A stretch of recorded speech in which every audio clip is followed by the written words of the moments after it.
आणि तुम्ही एवढे सगळे लांबून लांबून आलात. पाऊस पडत असताना पावसाने पण तुमचं स्वागत केलं खरं नवीन वर्षाचं.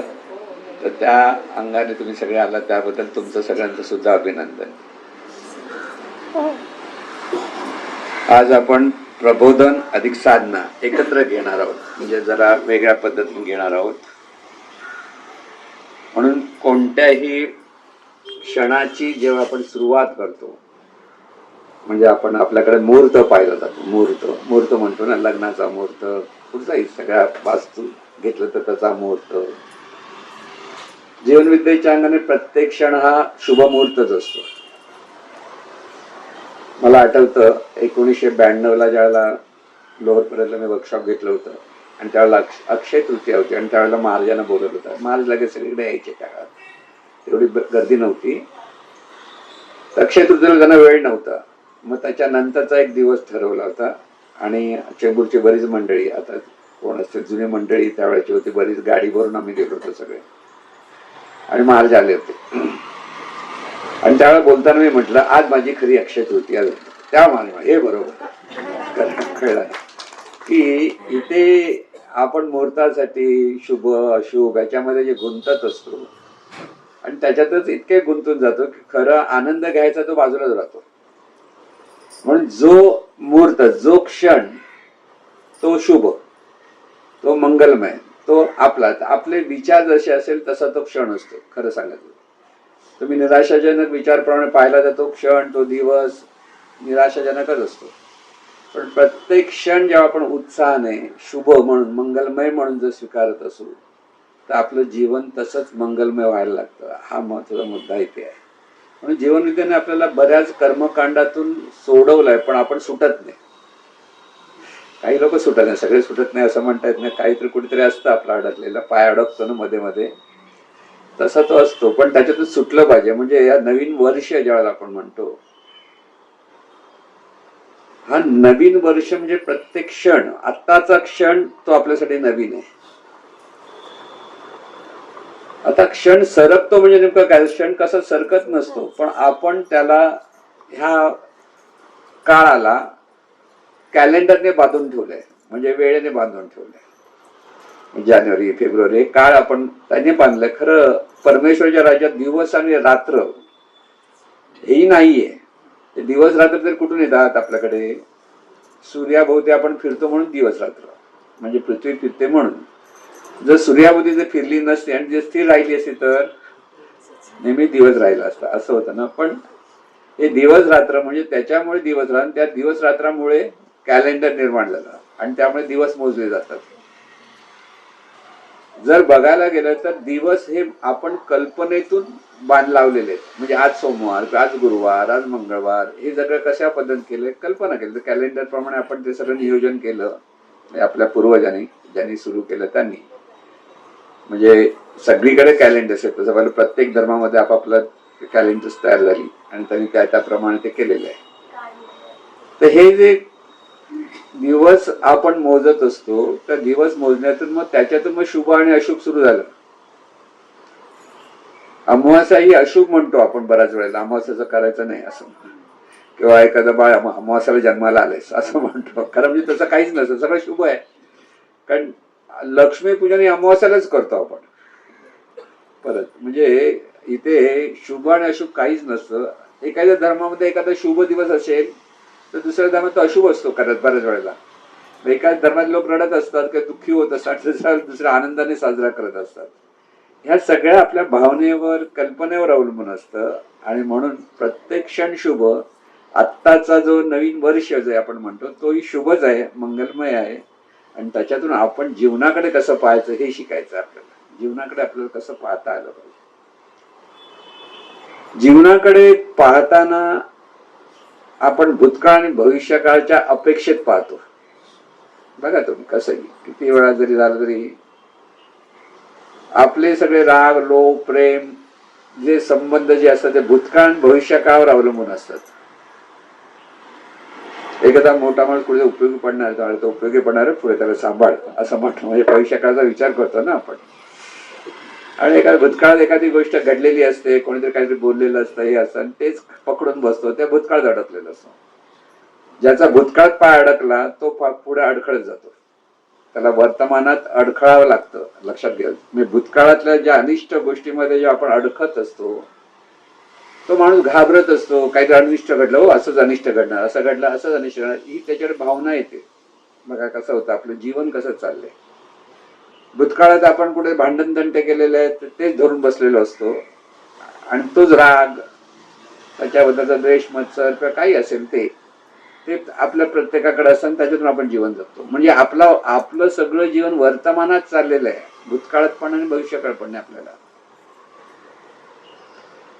भूतकाळ जर विचारच करायचा असेल तर भूतकाळात चांगल्या चांगल्या घटना ज्या घडलेल्या आहेत त्या लक्षात घेता आल्या पाहिजेत. एक, त्यासाठी कृतज्ञ राहिलं पाहिजे. दोन, आणि तिसरं म्हणजे त्या भूतकाळाचा अनुभव घेता आला. भूतकाळ हा अनुभवण्यासाठी आहे वर्तमानात, आणि भविष्यकाळ हे सकारात्मक दृष्टिकोनातून पाहण्यासाठी आहे. जर बघायचं असेल तर भूतकाळ आणि भविष्यकाळ आपण येतात कशाच्या अपेक्षेत, आपल्या देहाच्या अपेक्षेत भूतकाळ आणि भविष्यकाळ. आपल्याला देहच नसेल तर तिथे भूतकाळ पण आणि भविष्यकाळ पण नाही.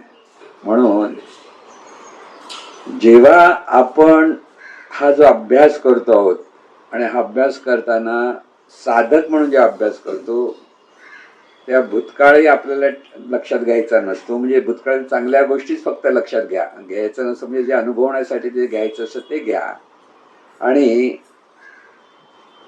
भविष्य काळासाठी फक्त आपल्याला सकारात्मक दृष्टीतून तिथे पाहायचं आहे, म्हणजे विचार करायचा आहे. पण सगळी कृती करायची ती वर्तमानात. सगळी कृती वर्तमानात असल्यामुळे वर्तमानात आपण कसं राहायचं हे शिकायचं आहे. लक्षात घ्या, कारण तुम्ही किती जरी हे विचार केलात, काही केला तरी तो प्रत्येक क्षण हा वर्तमान असतो, आणि तो प्रत्येक क्षण वर्तमान असल्यामुळे त्या वर्तमानात कसं जगायचं ते कळलं पाहिजे. परमार्थाचा अभ्यास करताना आपण देहाशिवाय किंवा देहाच्या द्वारे आपण जे जीवन जगतो आहोत ती म्हणजे आपण आहोत, जाणणारं तत्व आहोत, हे लक्षात घेऊन जीवन जगायचं. त्यामुळे ह्या जाणीवेला भूतकाळ पण नाही आणि भविष्यकाळ पण नाही.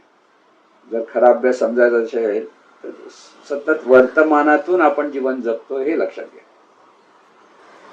म्हणून हे वर्तमान कसा धरायचा, भूतकाळ आणि भविष्यकाळ जे आहे ते देहाच्या अपेक्षेत. परत लक्षात, गाढ झोपेमध्ये तुम्हाला भूतकाळ असतो की भविष्यकाळ असतो, काही नसतं, कारण त्यावेळेला देहाचा आधार आपण पकडतच नाही. म्हणून साधनेमध्ये सुद्धा जेव्हा अशी एक मनस्थिती तयार होते की त्या क्षणी काही कुठे आहोत, काय काही कळत नाही. काही कळत नाही म्हणजे ते आपण त्या जाणीवेच्या जाणीव म्हणून त्या अवस्थेमध्ये अनुभवत असतो. तेव्हा तिथे आपण मग तिथे म्हणतात तिथे लोकातीत होतो, कालातीत होतो, असं जे सांगितलं जातं. कालातीत म्हणजे काळ लक्षात येत नाही, लोक वगैरे काही लक्षात नाही, आपण कुठे आहोत ते कळत नाही. म्हणजे ही जी अवस्था असते ती अवस्था म्हणजे ही जाणीवेचं अस्तित्वात ही जाणीव स्थिर झालेली असते. जाणीवेचा अनुभव साधनेतून जो घ्यायचा असतो तो हाच घ्यायचा असतो की जे असणेपणाने ही जी जाणीव आहे तिचं अस्तित्व अनुभवायचं. तिला रंग नाही, रूप नाही, गंध नाही, काही नाही. मग आपण जे आहोत त्याला रंग नाही, रूप नाही, गंध नाही, काही नाही, कारण ते आपण जाणीव आहोत. पण तिचा अनुभव कसा घ्यायचा, असणेपणाने. केवळ आहे तिथे दुसरं काही दिसतं का नाही दिसत, काही कळतं का नाही कळत, काही नाही कळत. पण तिथे जी अवस्था असते मनाची तिथे असणेपणाचं भान असतं, तरी सुद्धा आपण कुठे आहोत का आहोत हेही त्या क्षणाला कळत नाही, राहत नाही. असा क्षणाचा अनुभव साधनेतून येत असतो, आणि तिथे ते जाणीवेचं अस्तित्व आपण अनुभवलं हे साधकाने लक्षात घ्यायचं. आपल्याला जमतं की नाही जमत असं बऱ्याच लोकांच्या शंका येत असतात करताना. पण इथे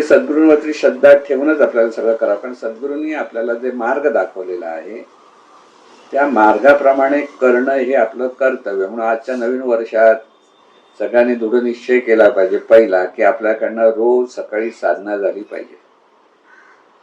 लक्षात घ्या. म्हणजे संधी साधतोय मी तुम्हाला सांगायची, की नवीन वर्ष आहे, मग आता काहीतरी करा. खरं म्हणजे क्षणोक्षणी आपल्याला हे समजलं पाहिजे आणि केलं पाहिजे.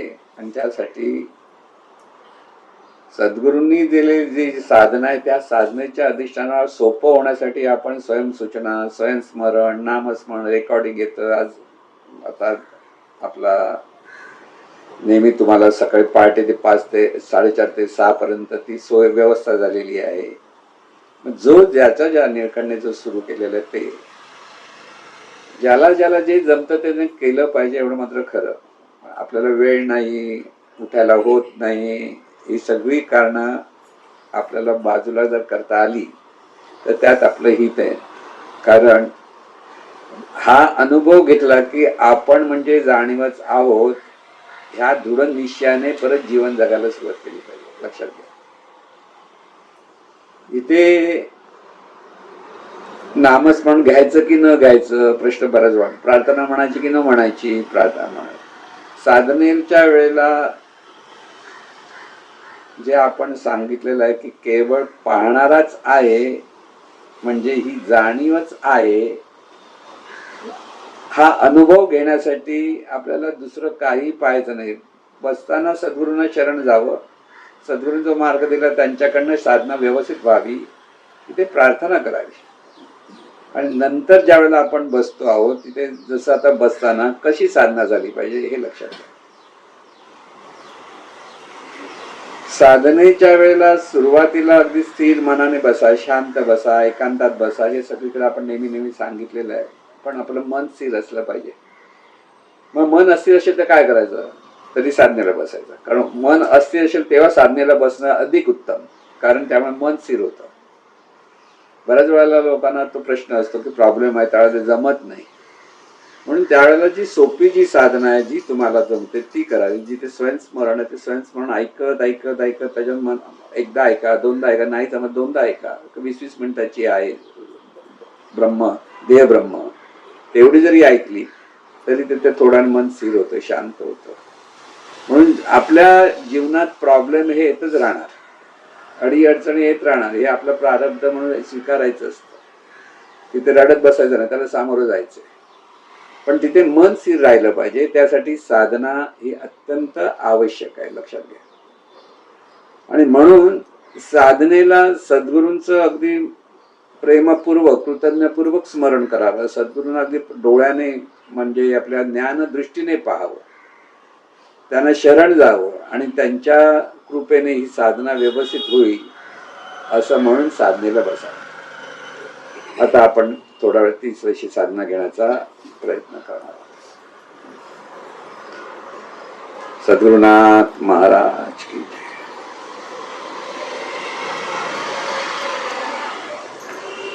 देवानंता सद्गुरु राया. हे सद्गुरूंच स्मरण आहे की सद्गुरूंचं गुरुपूजन आहे म्हणायला हरकत नाही. मनाने केलेलं. इथे देवानंत म्हणजे दिव्य अनंत स्वरूप, देवानंत सद्गुरु राया, चैतन्य स्वरूप परमात्मा. म्हणून सद्गुरु हे चैतन्य स्वरूप आहे, हा भाव आपल्याकडे मनापासून असला पाहिजे. रूप पाहायचं पण ते चैतन्य स्वरूप आहे पूर्णतः, हा भाव आपल्याकडे असला पाहिजे. देवा अनंत सद्गुरु राया, चैतन्य स्वरूप परमात्मा. तुझं नमो, तुझं नमो, तुझं नमो.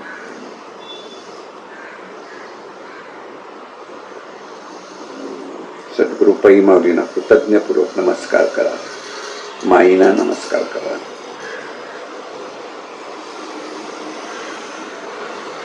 जे जे ज्ञान आपल्याला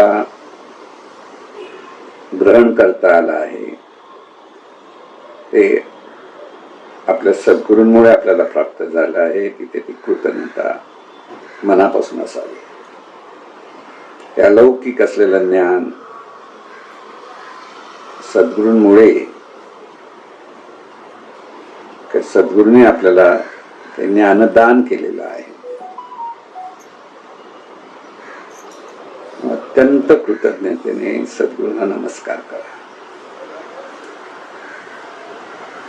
मनात म्हणावं, तुझ्यामुळे ही साधना, की तुझ्या कृपेने ही साधना सुफल होऊ दे.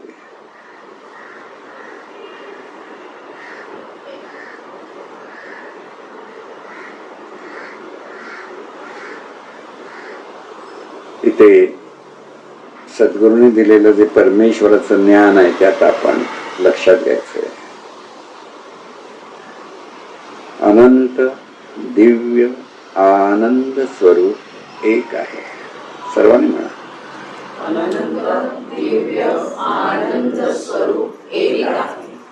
अनंत दिव्य आनंद स्वरूप सर्वत्र आहे. अनंत दिव्य आनंद स्वरूप सर्वत्र आहे.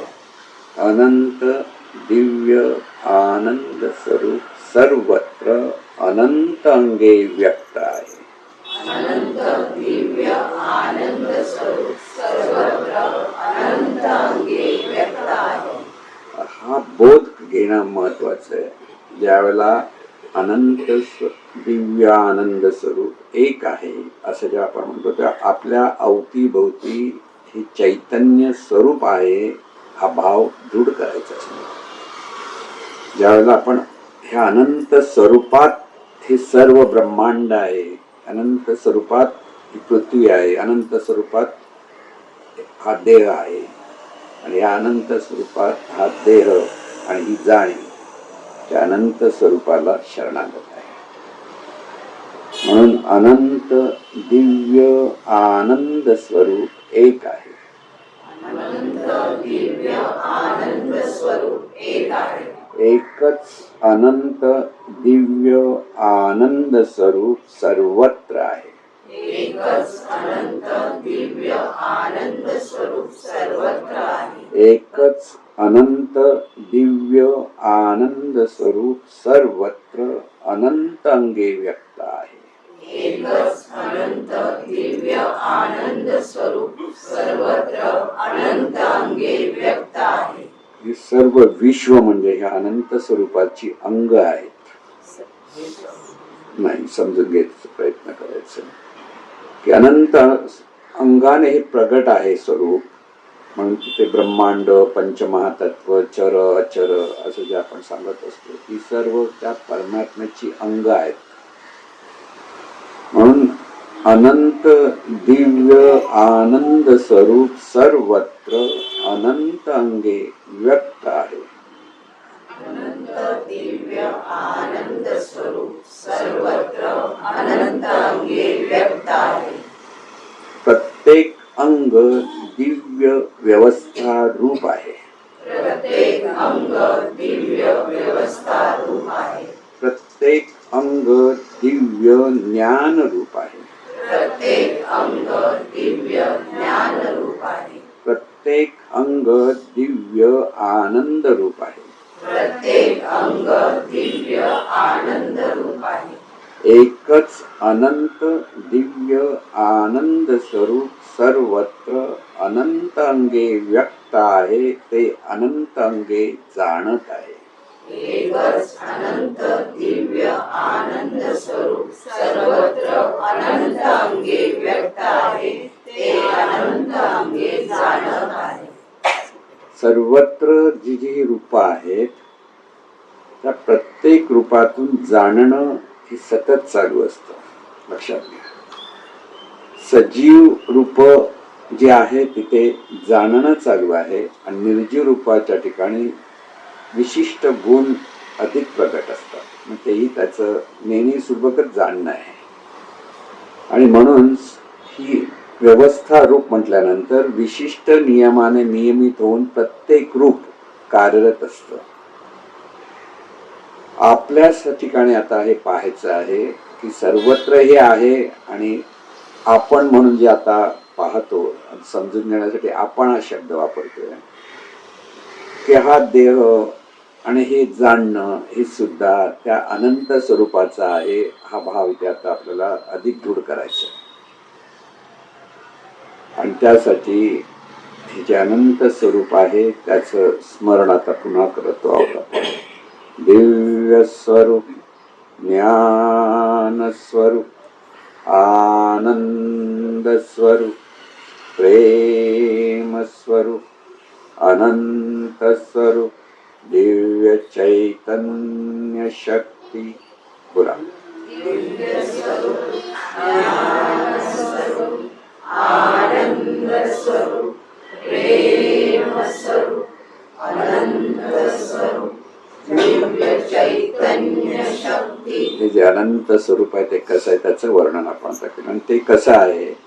अनंत दिव्य नेणीव रूपे, अनंत दिव्य नेणीव रूपे, अनंत दिव्य शरीराद्वारे, अनंत दिव्य शरीराद्वारे, अनंत दिव्य जाणीव पूर्वक जाणणे रूपे, अनंत दिव्य जाणीव पूर्वक जाणणे रूपे, सर्वत्र दिव्यत्व आहे, जाणत आहे, सर्वत्र दिव्यत्व आहे, जाणत आहे, सर्वत्र आनंद आहे, जाणत आहे, सर्वत्र आनंद आहे, जाणत आहे.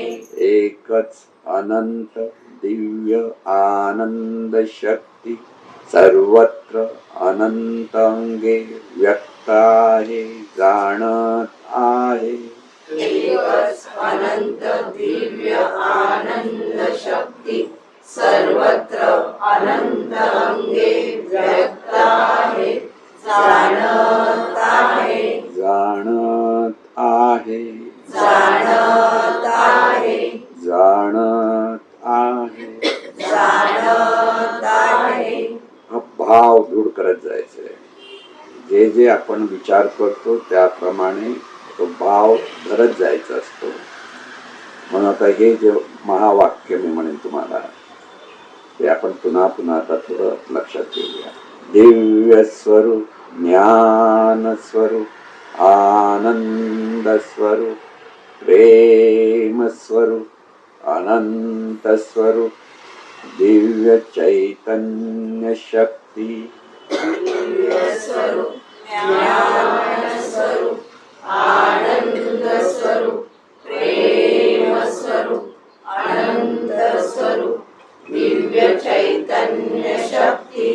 अनंत दिव्य नेणीव रूपे, अनंत दिव्य नेणीव रूपे, अनंत दिव्य शरीराद्वारे, अनंत दिव्य शरीराद्वारे, अनंत दिव्य जाणीव पूर्वक जाणणे रूपे, अनंत दिव्य जाणीव पूर्वक जाणणे रूपे, सर्वत्र दिव्यत्व आहे, जाणत आहे, सर्वत्र दिव्यत्व आहे, जाणत आहे, सर्वत्र आनंद आहे, चाखत आहे, सर्वत्र आनंद आहे, चाखत आहे.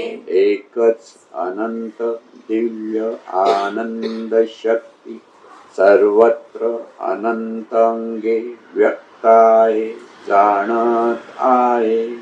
एकच अनंत दिव्य आनंद शक्ती सर्वत्र अनंत अंगे व्यक्त आहे, जाणत आहे, जाणत आहे, जाणत आहे, जाणत आहे. जाणत आहे.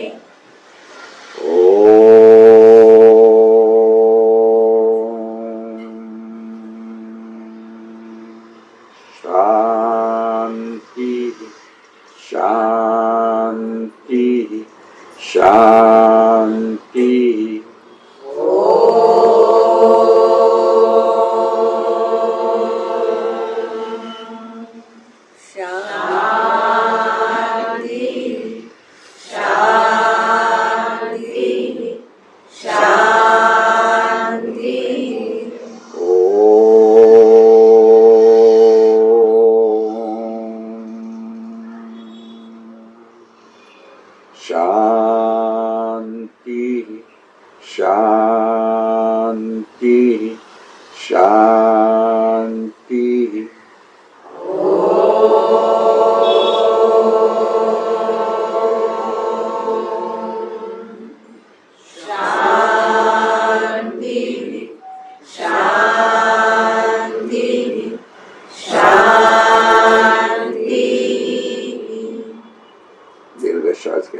दीर्घ श्वास सोडायचा आहे. लक्षपूर्वक श्वासाकडे पहा. नाकपुडीतून तो आत येतो आहे आणि नाकपुडीतून परत तो बाहेर पडतो आहे. दीर्घ आणि लक्षपूर्वक श्वासाकडे लक्ष द्या.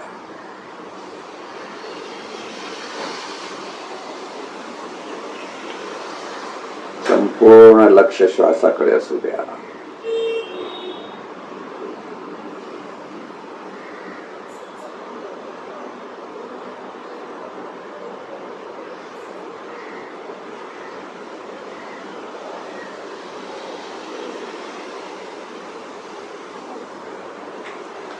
श्वास दिसत नाही, सूक्ष्म आहे, पण तो अनुभवता येतो. अनुभवत आहात. श्वास येतो आहे, जातो आहे, हे अनुभवत आहे. लक्षपूर्वक अनुभवत आहे. श्वास येतोय, परत श्वास बाहेर पडतोय. श्वासाकडे संपूर्ण लक्ष द्या. प्रत्येक श्वास घेताना आणि श्वास सोडताना त्या श्वास येण्या जाण्याचा अनुभव सहज घेतला जात आहे हे अनुभवा. श्वास येतोय, श्वास जातोय, अनुभवत आहात. लक्षपूर्वक अनुभवत आहात.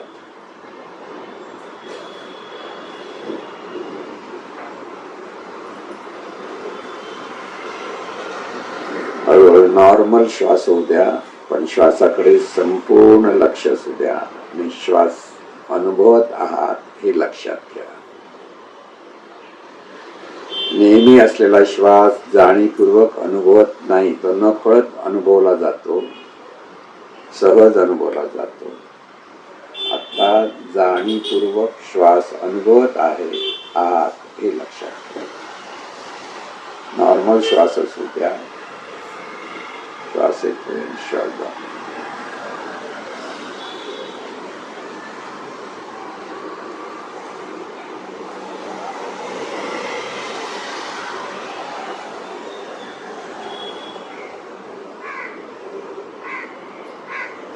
अनुभवत आहात. श्वासाला अनुभवत आहात. अनुभवत राहा. श्वास चाललेला आहे, त्या श्वासाच्या येण्या जाण्याकडे जे लक्ष आहे ते अनुभवत आहात.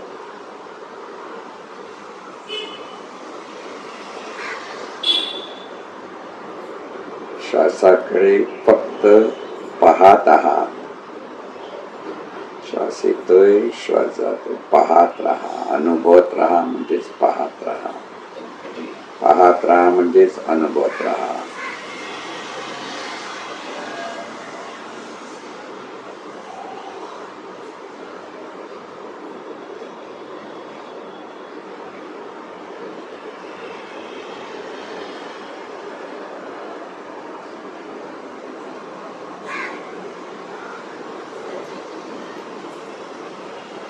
लक्षपूर्वक अनुभवत राहा. दुसरीकडे कुठेही लक्ष जाता कामा नये. श्वास येतोय आणि श्वास जातोय, अनुभवत राहा.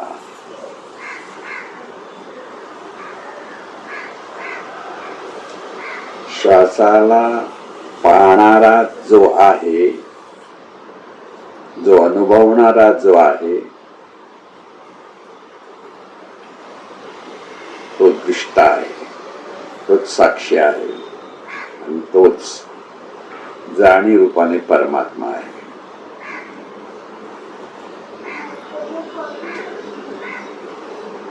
श्वासाला लक्षात घेता घेता अनुभवत आहात, पाहत आहात म्हणजेच पाहणारा पाहतो आहे हा भाव तिथे दूर करा. पाहणारा पाहतो आहे. श्वास येतोय, श्वास जातोय, पाहणारा पाहतो आहे. विचाराने दृढ भाव धरा. श्वास श्वास येतोय श्वास जातोय. हे अनुभवतं कोण? हा अनुभवणारा अनुभवतो आहे, पाहणारा अनुभवतो आहे.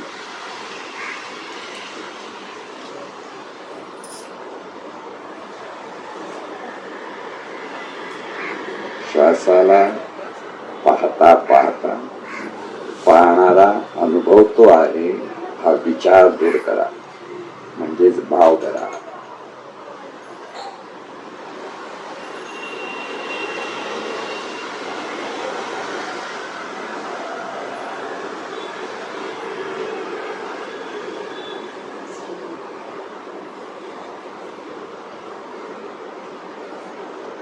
पाहणाराच जो परमात्मा आहे तोच जाणीव रूपाने या देहातून पाहतो आहे, अनुभवतो आहे. एकच अनंत दिव्य आनंद स्वरूप सर्वत्र दिव्यत्व आहे, जाणत आहे.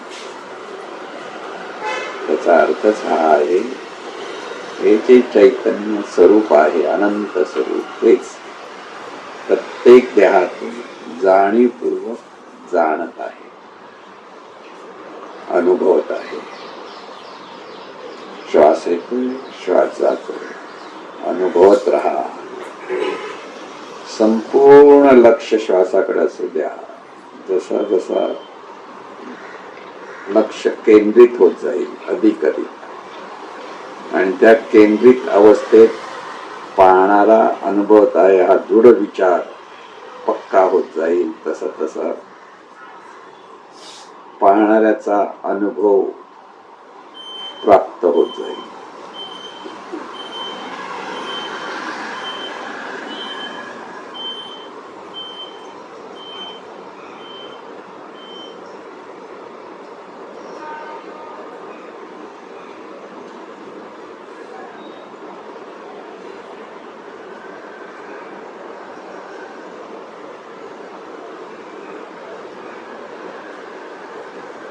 पाहणारा पाहतो आहे,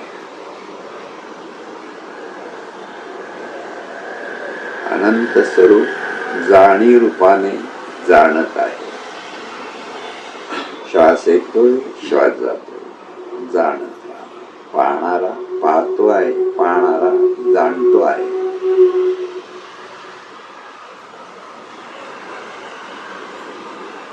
आणि हा अनुभव आहे, कल्पना नाही, लक्षात घ्या.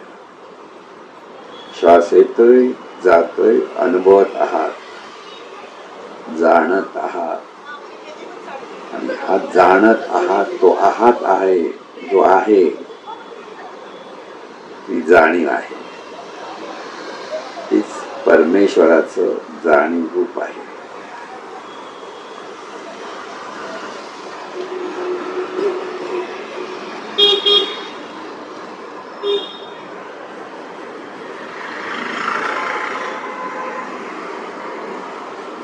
श्वास येतोय श्वास जातोय, जाणत आहात. हे जाणत आहात तर कोण जाणत आहे? ते ही जाणीव जाणत आहे. त्या जाणीवेला रंग नाहीये, रूप नाहीये, गंध नाहीये, आकार नाहीये, काही नाहीये. ती निराकार आहे. ही जाणीव जाणत आहे.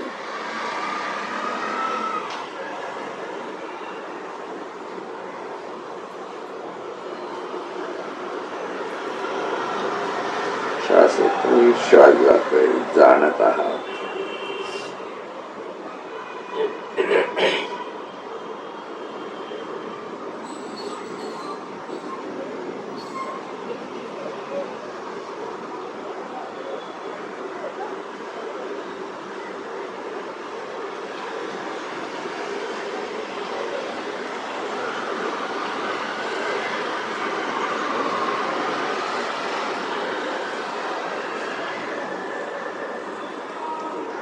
ही जाणीव श्वासाला जाणत आहे. तशीच इतर वेळी ती डोळ्यातून पाहत आहे, ती जाणीव पाहते. कानातून ऐकते, ती जाणीव ऐकते. नाकातून गंध जाणते, श्वास जाणते, जाणीव जाणते.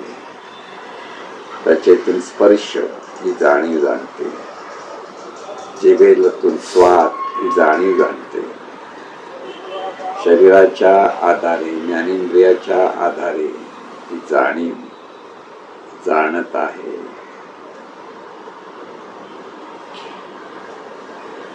हा विचार दृढ करत जाईल, म्हणजे भाव दृढ होत जाईल. जाणीव जाणत आहे, आहे ती जाणीव आहे, ती जाणत आहे. श्वास येतोय, श्वास जातोय.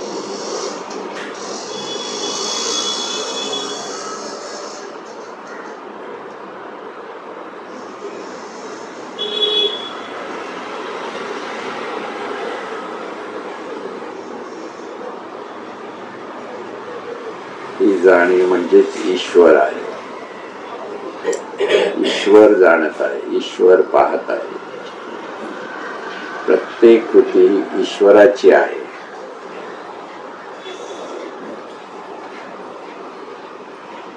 त्या भावात जाणत राहा. ईश्वर जाणत आहे, जाणीव जाणत आहे. श्वास येतोय, जातोय. लक्षपूर्वक श्वासाकडे लक्ष द्या. आणि श्वासाचा अनुभव जो घेतला जात आहे ती जाणीव अनुभवत येत आहे.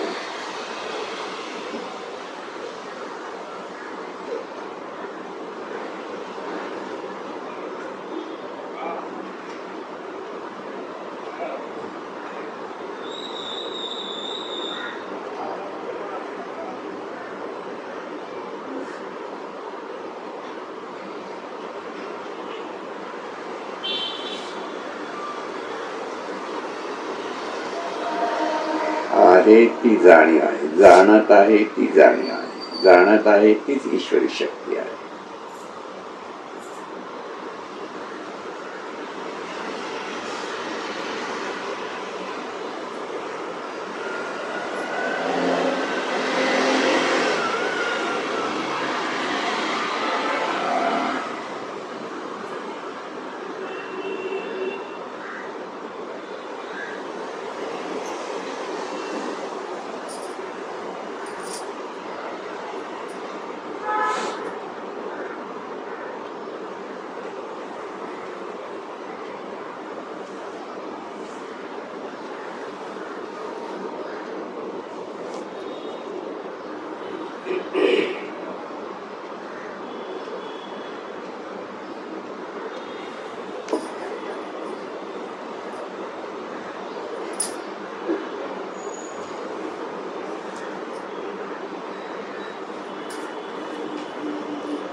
श्वास येतोय, श्वास जातोय. श्वासाकडे पूर्ण लक्ष द्या.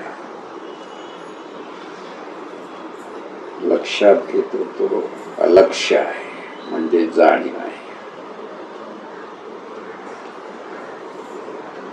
जाणीव श्वासाला जाणत आहे.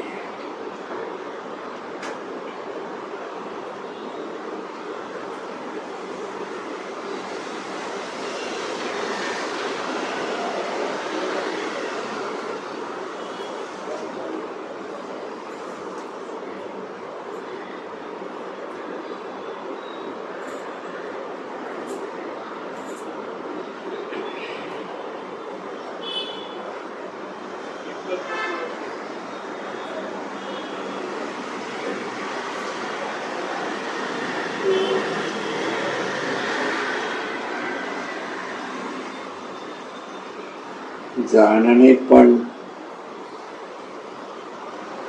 जाणीवेचे आहे हे लक्षात घ्या. जाणणे पण चालू आहे, पाहणे पण चालू आहे, पाहणं चालू आहे आणि पाहणारा पाहतो आहे. म्हणजे जाणीव पाहत आहे. जाणीवेला पाहता येणार नाही. पाहण्यातून, जाणण्यातून जाणीवेचा अनुभव घ्यायचा असतो. म्हणून जाणीव जाणत आहे हा विचार दृढ करून जाणत राहा.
चैतन्य स्वरूप जाणीव पाहणे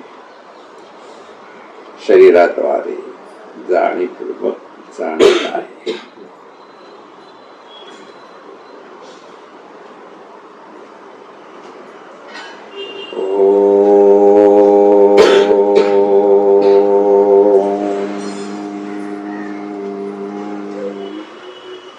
शांति शांति शांति.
आपण जाणीव आहोत हा बोध आहे.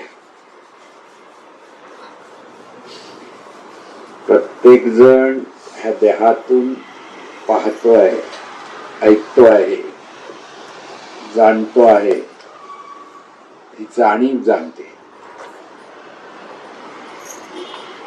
म्हणजे आपल्या स्वतःकडे सुद्धा आपण जाणीव आहोत हा जर अनुभव घेता आला, तो अनुभव घेत आहोत, तर त्या अनुभवातून जाणीवच आहे हा दृढभाव पुन्हा पुन्हा आपल्याला धरता येणं म्हणजे खरं म्हणजे इतर गोष्ट काही करावं लागणार नाही.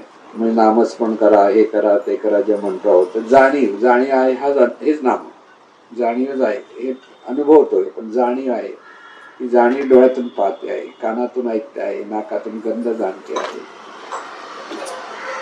या जाणीवेचा अनुभव जाणण्यातून घ्यायचा आहे. जाणीवेला प्रत्यक्ष पाहता येणार नाही. जसं परमेश्वराला पाहता येत नाही, तसंच हे परमेश्वराचं अंग असल्यामुळे ह्या जाणीवेलाही पाहता येणार नाही. हे पहिलं लक्षात.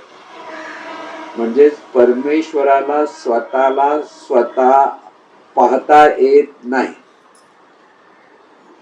अनंत स्वरूप जे चैतन्य स्वरूप आहे त्यालाही स्वतःला स्वतः पाहता येत नाही. म्हणून पाहण्यासाठी तो अनंत रूपाने प्रकट झाला. स्वतःच स्वतःला अनुभवण्यासाठी तो विविध रूपाने अनंत रूपाने प्रगट झाला. तो पाहण्यासाठी प्रगट झाला, स्वतःला अनुभवण्यासाठी प्रगट झाला. विश्वरूप कशासाठी? माणसाला जन्माला का घातलं? तोच जन्माला आला, घातलं पुढे त्याला अनुभवण्यासाठी तो आला. कसा? जाणीव रूपाने. म्हणजे ही जाणीव रूप, परत लक्षात, जाणीव रूप हे त्या अनंत स्वरूपाचं स्फुरण आहे. जसा आत्ता आपण विचार जे करतो, काही विचार येतात, बोलतो, हे स्फुरण आहे कोणाचं? जाणीवीच. तसं ही जाणीव स्फुरद रूप जी आहे ती ह्या अनंत स्वरूपाचं अंग आहे. अंग लक्षात, रूप म्हटलं की जरा वेगळं वाटतं. अंग म्हणजे तिथे अभिन्न आहे, चैतन्य स्वरूपाचं अभिन्न. म्हणून आपल्या भोवती जे जे आहे ते सर्व चैतन्य रूप पाहिजे, चैतन्य स्वरूपी अंग. पण आपल्या भोवती ज्या पाहते सर्वांना व्यापून जे आहे ते निर्गुण निराकार स्वरूप आहे किंवा सगुण निराकार स्वरूप आहे. दोन्ही एकाचीच रूप आहेत ती. आणि आपल्या म्हणजे ह्या शरीराच्या आत तीच सगुण निराकार स्वरूप आहे.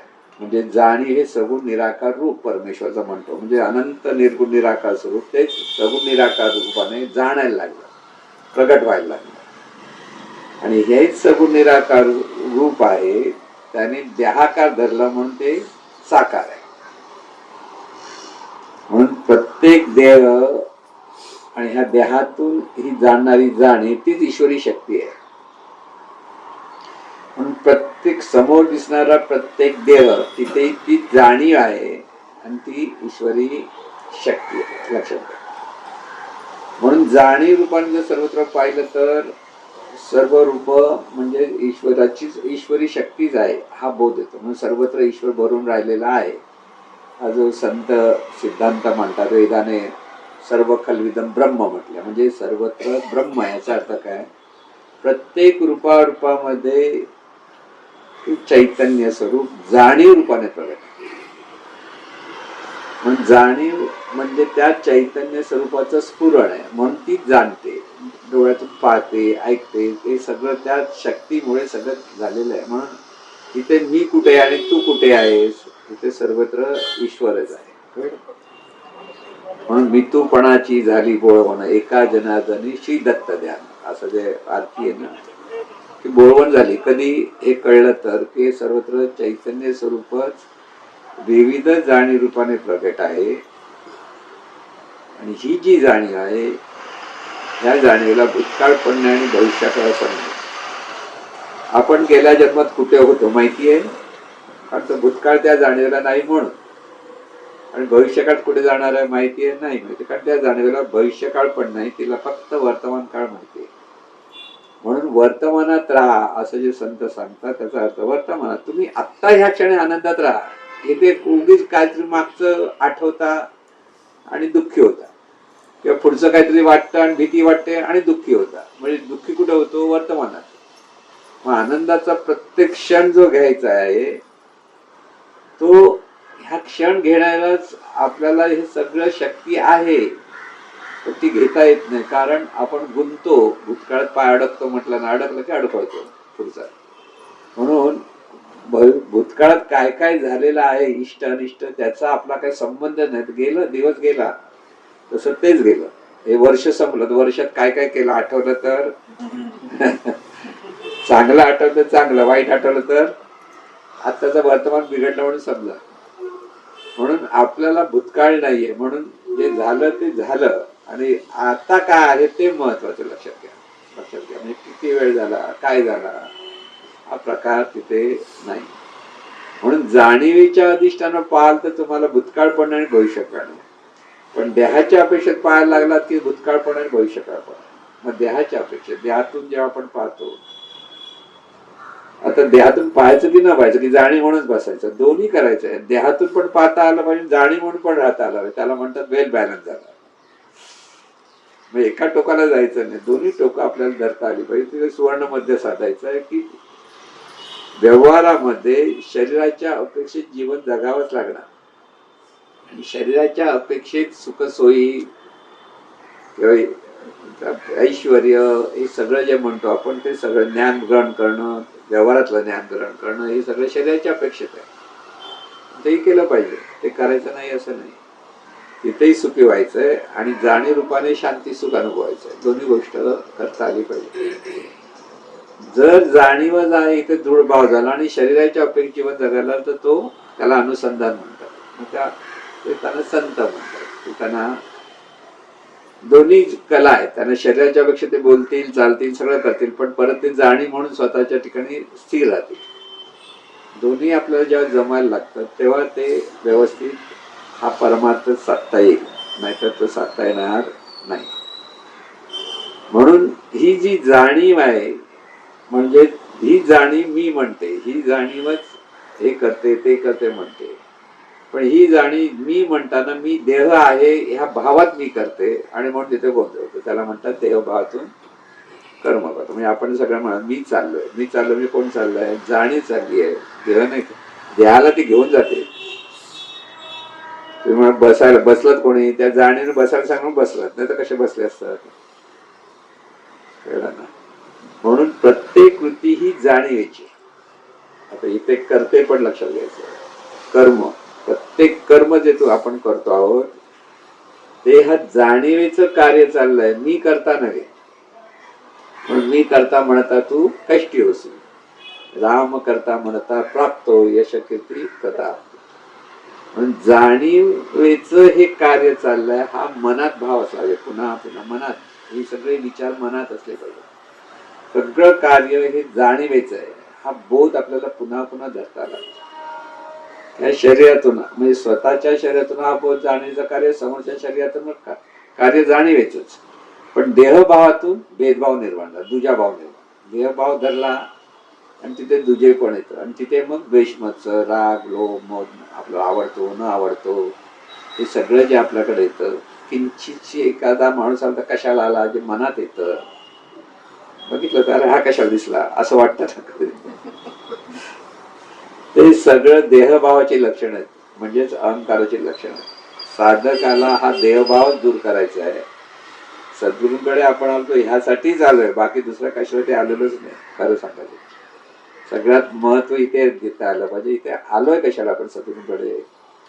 हे शिकण्यासाठी आलोय, हे आत्मसात करण्यासाठी आलोय. बाकीच्या गोष्टी व्यवहारात सगळे शिकवतील, तिथे मार्गदर्शक भरपूर मिळतील, पण हे शिकवायला फक्त सद्गुरूच लागतो, दुसरं कोण लागत नाही. सर्वत्र दिव्यत्व आहे, जाणत आहे. म्हणून ती वाक्यात लक्षात ठेवायचं.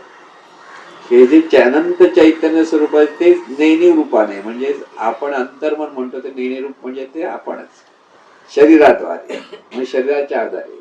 परत ते बहिर्मनाच्या म्हणजे जाणीवपूर्वक जाणायचं, म्हणजे बहिर्मनाच्या द्वारे जाणं. पण हे जाणायचं कसं? ते चैतन्य स्वरूपाचं जाणणं, म्हणजे ह्या जाणीवेचं जाणणं आहे. हा भाव इथे सतत असला पाहिजे. म्हणजे मी आणि माझं म्हणून जे आपण घट्ट धरून बसलोय तिथून सुटका होईल. लक्षात घ्या, तिथपर्यंत सुटका होणार नाही. मी माझं इतकं चिकटलेलं आहे की ते काढता येत नाही. कर्णाला त्याची कवच कुंडला काढता आली, पण हे कवच कुंडला आपल्याला काढता येणार नाही. इथे सद्गुरूंना शरण जाऊनच ते हळूहळू कमी होणार, नाही तर होत नाही. मग भले भले लोक इथे घसरतात म्हणतात ना परमार्थामध्ये, त्याच्यावर मगरी आहेत, हे आहेत, सगळं म्हणतात, सुसरी आहे, सगळे तुम्हाला या मायेचा सागर म्हणतात त्याच्यामध्ये अडकवतात. असं जे म्हटलं तर तो क्या देहभाव सुटत नाही, तिथेच अडकतो. तिथेच तुझं माझं कुठेतरी ह्याचं त्याचं ह्या विचारात अडकतो आपण, की त्याच्यातून आपण सुटत नाही. आणि न सुटल्यामुळे आपण जाणी आहोत हा भाव तिथे दृढ होतो. म्हणून क्षणोक्षणी कार्य करताना, आता पुन्हा पुढची डोळे उघडे ठेवून साधना सुद्धा कार्य करताना संपूर्ण लक्ष देऊन कार्य करायचं. इकडे तिकडे दुसरा विचार येता कामा नाही. चालत असाल तर चालताना लक्षपूर्वक सावधपणे, लक्षपूर्वक म्हणजे सावधपणे चाला. कोण चालतंय इथे लक्ष पाहिजे आणि मग समोर लक्षपूर्वक चाला, मग बरोबर लक्ष लागेल. मग दुसरं विचार येता कामा नाही. म्हणजे कार्य कराल ते लक्षपूर्वक करायचं कोणतंही. म्हणजे अगदी भाजी चिरत असला तरी लक्षपूर्वक भाजी चिरा. इकडे तिकडे बघू नका, म्हणजे बोटबीट कापणार पण नाही. पण तेच हे जाणीवेचं कार्य आहे, हे ईश्वराचं कार्य आहे, या भावात कापा. मी कापतो नाही, मी चिरत नाही, मी काहीच करत नाही. पण मी म्हणून कोणच नाहीये, ते आहे ती जाणीव आहे, आणि ही जाणीव भाजी चिरते, लक्षात घ्या. म्हणून खाताना पिताना बोलताना लक्ष पाहिजे. तिथे लक्ष नसतं म्हणून वाहत जातो, काहीतरी बडबडतो मध्येच माणूस. काय म्हणायला कळत कसं नाही असं विचार येतो ना आपल्याला. नाही कळत काय करू, मग काय करणार, लक्ष नाही. म्हणून जाणीवच कार्य करते. हे जर लक्ष असेल तर सगळं व्यवस्थित व्हायला. म्हणून इथे सगळं जीवनाचं केंद्र जाणीव आहे, आणि ही जाणीव देहाच्या द्वारे कार्यता हे पाहिजे. म्हणून आता ऐकत आहात, कोण ऐकतंय? जाणीव ऐकताय आणि लक्षपूर्वक ऐकतंय. मग तिथे दुसरा विचार येता येणार नाही. म्हणून प्रत्येक कृती लक्षपूर्वक, कोणतंही कार्य. म्हणून प्रेमाने काम करा म्हणतं, त्याचा अर्थ खरं म्हणजे लक्षपूर्वक सावधपणे प्रत्येक कृती आपल्याला व्हायला पाहिजे, हा प्रयत्न करायचा. प्रत्येक वेळा जमणार नाही, देवभाव मध्ये मध्ये आडवा येणार, त्याला अडवायचं येऊ देत. पण आता आपल्याला हा विचार पक्का करायचा आहे की नवीन वर्षाचा विचार सांगतो, नवीन वर्ष आहे ना. तर क्षणोक्षणी साधक म्हणून आपल्याला प्रत्येक कृती लक्षपूर्वक होते की न होते याचा हिशोब करा, हे निरीक्षण करू शकता. ज्या क्षणी तुमचं लक्ष नाही, तुम्हाला आपोआप कळायला लागलं रे लक्ष गेलं, परत लक्षपूर्वक पहा. आहे ती जाणीव आहे, ती जाणीव या देहाच्या द्वारे कार्य करते आहे, आणि ते कार्य लक्षपूर्वक करायचं, कोणतेही असो. म्हणून हे सतत लक्षपूर्वक करायला लागलात की तिथे अलक्षाकडे लक्ष राहायला लागतं. म्हणजे तिथे सतत अनुसंधानाकडे वळता येईल. म्हणून साधना पण हवी, आणि लोकांतातली ही साधनाही हवी. कारण ही साधना पण तितकीच महत्वाची की क्षणोक्षणी हे स्मरण धरण्याचा प्रयत्न करायचा आहे. हे सगळं जाणीवेचं कार्य. माझं जे क्षणोक्षणी स्मरण आहे आपल्याकडे, बघा आपल्याकडे माझं म्हणून स्मरण, मी आणि माझंही स्मरण आहे सतत. त्या ठिकाणी हे जाणीवेचं कार्य, हे जाणीवेचं कार्य, हे ईश्वराचं कार्य, हा भाव धरा. जाणीव म्हणजेच ईश्वरी शक्ती, जाणीव म्हणजे दिव्य शक्ती. पुन्हा पुन्हा लक्षात ठेवा, इथे दिव्य शक्ती. म्हणून महाराज कसे सांगायचे की देवाच्या मूर्तीकडे पाहिलं तर लक्ष कुठे असलं पाहिजे? स्फूर्तीकडे असलं पाहिजे. स्फूर्तीकडे म्हणजे ह्या जाणीवकडे लक्ष असतं. ही जाणीव पूजा करते कोणाची? चैतन्य स्वरूपाची. ती मूर्ती काय आहे? ते चैतन्य स्वरूप आहे, हे सतत लक्षात ठेवायचं. कळलं ना? म्हणून चैतन्य स्वरूपाची ही जाणीव, हा देह सुद्धा चैतन्य स्वरूपाचाच. म्हणजे देहाचं पण महात्म्य आहे. देह नसेल तर हे कळलंच नसतं. परमेश्वराने एवढं कलाकृती कशा निर्माण केली? देहाचं महात्म्य इथे आलं. सोपं आहे का देह निर्माण झाला तो? तर हा देहही दिव्य आहे, जाणीव पण दिव्य आहे, आणि या दिव्यत्व सर्वत्र पाहत राहायचं. हे सर्वत्र दिव्यत्व आहे की क्षणोक्षणी आनंद, क्षणोक्षणी आपलं प्रत्येक क्षण आपण उत्साहाने उत्सव साजरा करू शकतो. आता ही पाणी पिते, कोण पाणी पिते लक्ष आहे का बघा. इथे सतत कृतीकडे लक्ष लागायला लागलं की सतत स्मरण व्हायला लागेल, आणि ज्यावेळेला स्मरण गेलं तर लगेच कळतं अरे गेलं. इथे लक्ष पाहिजे सतत. म्हणून हे अलख निरंजन म्हणायचे ना रामदासांनी. म्हणजे काय? अलक्षाकडे लक्ष, म्हणजे सावधपणे प्रत्येक कृती कर. इथे सावधपणे केले पाहिजे. म्हणून शिष्य माझा आदेश, आदेश म्हणजे मान्य आहे, करतोय सगळं, पण तुम्ही मान्य केलं पाहिजे.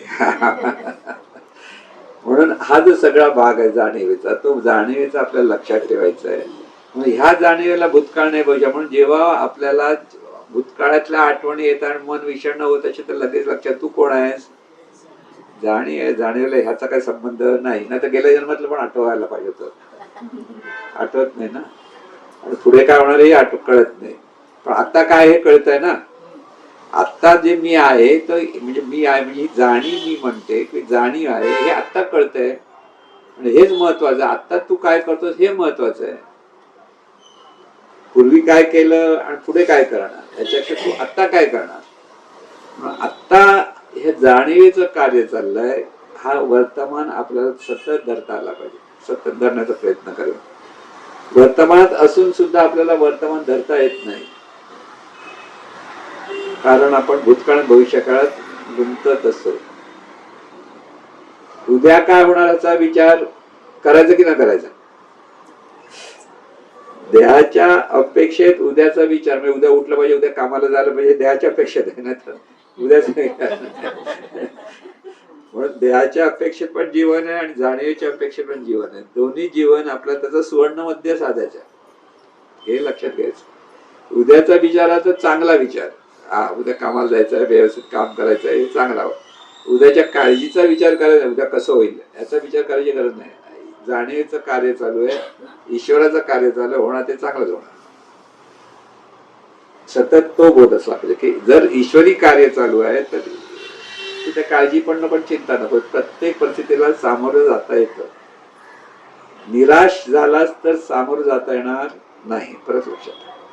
म्हणून इथे सतत हे जे आहे ते ईश्वराचं कार्य आहे की ईश्वरच करता आहे. इथे दृढभाव असला पाहिजे. प्रत्येक क्षण मी केलं की लगेच आपल्याला वाटलं पाहिजे, पटकन आपल्याला गालाखाली चढवली पाहिजे, कानाखाली, का चुकलास. ईश्वरच करता आहे इथे पक्क झालं पाहिजे. चुकलं तर चुकलं, लगेच कबूल करा. मारत बसून का कितीतरी वेळा मारावं लागेल, मनाने मारा, कारण चुकलं चुकलं चुकलं. आणि म्हणून हा जो बोध आहे हा बोध पुन्हा पुन्हा पुन्हा पुन्हा करायला हवा. तेव्हा प्रत्येक क्षण आनंदाचा जाईल, प्रत्येक क्षण ऐश्वर्याचा जाईल, प्रत्येक क्षण समृद्धीचा जाईल. हे लक्षात ठेव. तो जातच असतो, फक्त आपलं लक्ष नसतं. म्हणून आपण भूतकाळातही अडकायचं आणि भविष्यकाळात अडकणार. शरीराच्या अपेक्षेत भूतकाळ पाहिलं तर चांगल्या चांगल्या गोष्टी, वाईट गोष्टीचा आठवता येताच कामा नाही. भविष्यकाळाचा विचार म्हणजे तोही चांगलंच होणार ह्या अंगाने, बाकी दुसरा काही विचार येता कामा नाही. सुवर्ण मध्य, सुवर्ण मध्य आपल्याला साधायचं, शिकायचं. तो जोपर्यंत आपण शिकणार नाही तोपर्यंत आपला गोंधळ होतो, कन्फ्युज होतो. कधी कधी अशा काही परिस्थिती येतात तिथे परत निराशा येते. जर जाणीवच आहात तर राग येणार नाही. राग येतो तर गेला, देहभावात गेला, अडकलं. जाणीवच आहात तर कोणताही विकार निर्माण होणार नाही. विकार म्हणतो प्रेरणा आणि विकार. प्रेरणा चांगल्या अंगाने होतं, म्हणजे सद्गुण रूपाने त्याच प्रेरणा सद्गुण असतात आणि देहभावातून त्याच प्रेरणा विकार रूपाने प्रकट होतात. फरक एवढाच आहे. प्रेरणा म्हणून काम, क्रोध, लोभ, मोह, मद, मत्सर सगळं हवं. म्हणजे काय, कामना हव्यात, इच्छा नसेल तर जीवन कसं जगणार. म्हणून आपण म्हणतो ना, प्रेम भक्ती स्वरूप प्रीती, शांती स्वरूप सहिष्णुता, तृप्ती स्वरूप समाधान, विवेक स्वरूप संयम, विनय स्वरूप सामंजस्य, आदर स्वरूप या सगळ्या प्रेरणांचं विकसित रूप आहे. काम म्हटल्यानंतर, क्रोध म्हटल्यानंतर तिथे प्रत्येकाबद्दल आपलेपणा जर असेल, जाणीवेच्या अपेक्षेत, तर तिथे क्रोध येणार नाही. प्रेम भक्ती स्वरूप प्रीती म्हणजे स्वरूपाची एक भक्ती असेल तर सर्वांबद्दल आपण आपलेपणाने प्रीतीनेच पाहू, प्रेमानेच पाहू, हा बोध असेल. कशी आपण टाकत असतो काही जाणीव काही वेळ चालतं, परत देवभाव कंटिन्युएशन म्हणजे हा भाव समजून घ्यायचा आहे की जाणीव त्या जाणीवने कसं वागलं पाहिजे. म्हणजे हे चिंतन साधना करा. म्हणजे ती कंटिन्युएशन त्यावेळेस विचारातून एखादी करत असाल ती वेगळी गोष्ट, म्हणजे साधनेच्या अपेक्षा. पण आता आपण बसलेलो आहोत, ही जाणीव आहे. म्हणजे जाणीवने वागायचं कसं ते जाणीवेलाच लक्षात आलं पाहिजे ना. देहभावातून वागायचं कसं माहिती आहे. आता जाणीव म्हणून वागायचं कसं, प्रेमभक्ती स्वरूप प्रीती, सर्वांप्रती प्रेमभक्ती म्हणजे तू दिव्य स्वरूपाची ही जाणीव आहे म्हणून तिथे स्वरूपावर प्रीती, प्रेमभक्ती, आणि त्याच्यातून वागायचं असेल ते प्रीतीने म्हणजे सर्व सुखी व्हावेत ह्या भावात. प्रीती म्हणजे कोणाची प्रीती करून समोर सुखी व्हावे हेच वाटतं आपल्याला, बल व्हावं. म्हणून प्रेम भक्ती स्वरूप प्रीती म्हणजे ह्या जाणीवेने कसं वागायचं, सर्वांप्रती त्या स्वरूपाच्या स्मरणातून ही सर्व स्वरूपाचीच रूपं आहेत म्हणजे आपलीच आहेत म्हणून त्या एकपणाने पाहणं म्हणजे प्रीतीने पाहतात. मग त्याचं भलं व्हावं, कल्याण व्हावं, त्याच्याशी आपली अधिक त्या भावनेतून प्रत्येकाबद्दल आपल्याला जवळीक निर्माण होते. म्हणून प्रेम भक्ती स्वरूप प्रीती, शांती स्वरूप सहिष्णु. इथे स्वरूप आता आपण ज्यावेळेला जाणीवेशी एकरूप होतो त्या साधनेमध्ये तेव्हा जी शांती असते ती शांती स्वरूप. नुसतं शांत बसलो शांती स्वरूप नाही, त्या ठिकाणी जी शांती अनुभवता येते जाणीवच आहे म्हणून असणेपणाचा अनुभव तो शांतीचा अनुभव असतो. तर ती शांती स्वरूप सहिष्णुता म्हणजे ते स्वरूप जसं शांत आहे तशी जाणीवेने शांत राहायला पाहिजे आणि त्याच्यातून कोणी काय बोलू शांत सहिष्णुता, काही त्याचा फरक पडत नाही. का फरक पडत नाही? गुंतत नाही म्हणून. गुंतलाच की राग येतो, चीड येते, बोधत होतं. म्हणून तू जाणीव असे लक्षात आलं तर सहिष्णू असेल, नाहीतर रागलो सगळं चालू होईल म्हणजे क्रोध आपण म्हणतो. तृप्ती स्वरूप समाधान. आपण परमेश्वराचा आहोत, चैतन्य स्वरूपाचीच जाणीव आहोत, तिथे तृप्त आहोत, त्याच्यात दुसरं काय हवं आता. म्हणून जिथे आहे तो वर्तमान समाधानच असतो. तृप्ती स्वरूप समाधान. विवेक स्वरूप संयम. हे चैतन्य स्वरूपच एकच चैतन्य स्वरूप. विवेक म्हणजे विश्वात जे एक आहे त्याचं अनुभवत राहणं. हे चैतन्य स्वरूप एकच आहे. सर्व रूप अनेक दिसले तरी ते सगळी चैतन्य स्वरूपाची रूप. म्हणून समोरचा कसाही वागला तरी तो देहभावातून वागतोय. तर तुमच्याकडे विवेक आहे म्हणून विवेक स्वरूप संयम. इथे संयम असला पाहिजे. तो आला तर तुम्हाला तुमचा संयम सुटता कामा नाही.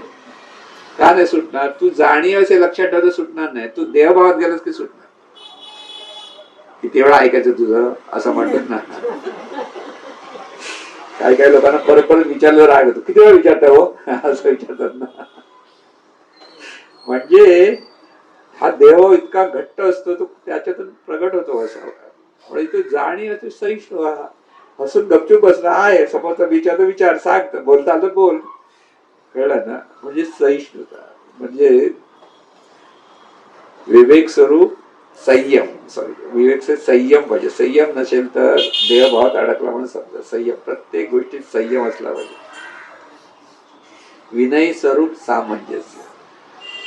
नम्रता आली, विनयशीलता येते. जाणीव असेल तर त्या स्वरूपाच्या स्मरणातून विनयशीलता येते. आणि विनय स्वरूप सामंजस्य म्हणजे समोरच्या प्रत्येक व्यक्तीला समजावून घेता येतं आलं पाहिजे. समजून घेणं. एखादा वेडावाकडा वागतोय, चांगला वागतोय, वाईट वागतोय असं आपण म्हणतो ना. ती जाणीव ही समजून घे. ती आधी जाणीव विसरू नको. तू असा तसा आहे म्हटलं तर सगळं बिघडणार. मग तिथे म्हणून सामंजस्य वृत्ती फार महत्वाची असते. म्हणजे हे सगळे गुण प्रगट कसे होतात ते बघा. स्वरूपाच्या अपेक्षेत हे गुण प्रगट. दोन पद्धती ते दोन गोष्टी मी सांगतो नंतर सांगतो. आता हे आधी आपण वरून खाली येतो. म्हणून सामंजस्य विनयशीलता जेव्हा येते त्यावेळी तिथे सामंजस्य होते. आणि आदर स्वरूप आपलेपणा. स्वरूपच आहे, अनंत स्वरूप आहे, हा आदर आपल्याकडे असला पाहिजे. ही सर्व स्वरूपाची रूप आहेत म्हणून त्या प्रत्येक रूपाकडे पाहताना ते स्वरूपच आहे ह्या आदरातून पाहतात. तिथे आपलेपणा. तिथे मग अरे तुरे तुझं माझं होत नाही. लक्षात घ्या. प्रत्येकाचा मनातून आदर असला पाहिजे. बोलताना तू आणि मी बोलू शकू आपण, काही अर्थ नाही, पण मनात आदर पाहिजे. चैतन्य स्वरूपाची जाणीव. हे सगळं व्हायला पाहिजे चैतन्य स्वरूपाच्या स्मरणात. उलटा भाग बघायला या. काम, क्रोध, लोभ, मोह, मद, मत्सर असं जे म्हणतो ना. आता काम म्हणजे कामना. ज्याच्याकडे तीव्र कामना आहे मग तिथे काय म्हणायचं? प्रीतीने बघ. तर कामनेतून प्रीतीने बघितलं तर देहभावातून बघतो. ते बघणं प्रीतीने बघणं. मग तुझं माझं फायद्याचं आहे की नाही तर प्रीती, नाही तर बाजूला. बरोबर. म्हणजे इथे सगळं जे बघशील ते क्रोधातून बघायला जाशील तर तिथे तुझ्याकडे प्रीती आली पाहिजे आपलेपणाने. पण तिथे जर आपला देहभाव असेल तर फायद्याचा असेल तोट्याचा याच्यातून प्रीती करतो. देहभावातून उलट गेलं तर हेच सद्गुण खरे सद्गुण नसतात तिथे. तिथे तेवढ्या टेम्पररी सद्गुण असतात. म्हणून लोक फायदा आणि तोटा बघून बघत असतात ना, सगळ्या गोष्टी करतात. आणि म्हणून हा जो सगळा जो प्रकार आहे तो लक्षात घ्या. जीवन जगण्याचं महत्व वर्तमानात जगायचं असेल तर हे चिंतनात घ्या. प्रेम भक्ती स्वरूप प्रीतीनेच वागलं पाहिजे. ओके, स्वरूपाच्याच मनात शांती स्वरूप सहिष्णुता ते त्याच्याच पद्धतीने. उगीच राग लोभ मोह मद मत्सर अडकायचं नाहीये. तुम्हाला आनंदाने जर जीवन जगायचं असेल तर सद्गुणातूनच जीवन जगायला पाहिजे. स्वरूप स्मरणातूनच जीवन जगायला पाहिजे. कारण तुम्ही कोण आहात? आपण जाणीव आहोत. आपण मी म्हणणारी जाणीव आहे. हे नुसतं सतत विचार केला तरी विचाराने पार होऊ शकतो. लक्षात घ्या की विचारातून पार होता येतं. हे रामदास स्वामी सांगतात. ते हे असं की सतत स्मरण पाहिजे. मात्र सतत प्रत्येक कृती डोळे उघडे करून तुम्हाला पाहता पाहता आलं पाहिजे. पण त्यासाठी जवळ कोणतरी दाखवणारा असला पाहिजे, नाही तर ते जमत नाही. म्हणून रामदास स्वामी त्यांच्या शिष्यासाठी म्हणतात ते बरोबर, आणि तेच बरोबर असायचे. बरोबर. म्हणून आपल्याला साधना पण केली पाहिजे आणि हे पण केलं पाहिजे. नाही तर मग बदल जाऊ दे, साधना नको करू. पण सकाळी उठून साधना केलीच पाहिजे हा निश्चय प्रत्येकाने केलाच पाहिजे. त्यासाठी स्वतःची वेळ स्वतः ठरवा. किती वाजता उठायचं. रोज ते 6 वाजता 7 वाजता उठायचं आहे तर ते किती वाजता उठलं पाहिजे हा बोध आपल्याला पुन्हा पुन्हा पुन्हा पुन्हा असला पाहिजे. लक्षात आलं. म्हणजे नवीन वर्षाचा एक दृढ निश्चय करा. कोण आहात? जाणीव. जाणीव म्हणजे कोण? ईश्वरी शक्ती. ईश्वरी शक्ती म्हणजे काय? त्या परमात्मा स्वरूपाचं स्फुरण. म्हणजे आपण परमेश्वराचं अंग आहोत हा घट्ट दृढभाव असला पाहिजे.